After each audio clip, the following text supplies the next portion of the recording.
Histoire de France, d'après Jules Michelet, lu par Nicolas Justamont. Moyen Âge, l'an 1000. C'était une croyance universelle au Moyen Âge que le monde devait finir avec l'an 1000 de l'incarnation. Avant le christianisme, les Étrusques aussi avaient fixé leur terme à 10 siècles, et la prédiction s'était accomplie.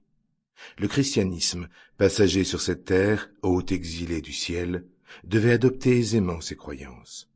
Le monde du Moyen-Âge n'avait pas la régularité extérieure de la cité antique, et il était bien difficile d'en discerner l'ordre intime et profond. Ce monde ne voyait que chaos en soi. Il aspirait à l'ordre et l'espérait dans la mort. D'ailleurs, en ces temps de miracles et de légendes, où tout apparaissait bizarrement coloré, comme à travers de sombres vitraux, on pouvait douter que cette réalité fût autre chose qu'un songe.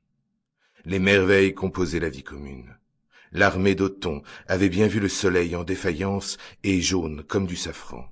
Le roi Robert, excommunié pour avoir épousé sa parente, avait, à l'accouchement de la reine, reçu dans ses bras un monstre.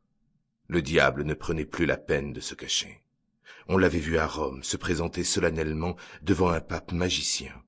Au milieu de tant d'apparitions, de visions, de voix étranges, parmi les miracles de Dieu et les prestiges du démon, qui pouvait dire si la terre n'allait pas un matin se résoudre en fumée au son de la fatale trompette.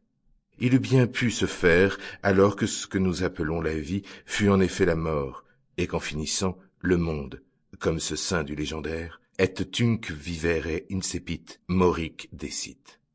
Cette fin d'un monde si triste était tout ensemble l'espoir et l'effroi du Moyen-Âge. Voyez ces vieilles statues dans les cathédrales du Xe et du XIe siècle, maigres, muettes et grimaçantes dans leur roideur contractée, l'air souffrant comme la vie et laide comme la mort. Voyez comme elles implorent, les mains jointes, ce moment souhaité et terrible. Cette seconde mort de la résurrection, qui doit les faire sortir de leurs ineffables tristesses et les faire passer du néant à l'être, du tombeau en Dieu. C'est l'image de ce pauvre monde sans espoir après tant de ruines. L'Empire romain avait croulé. Celui de Charlemagne s'en était allé aussi. Le christianisme avait cru d'abord pouvoir remédier aux maux d'ici-bas, et il continuait. Malheur sur malheur, ruine sur ruine. Il fallait bien qu'il vînt autre chose, et l'on attendait. Matérialisme profond du monde féodal. Il y a en ce monde-là quelque chose qui le condamne et le voue à la ruine.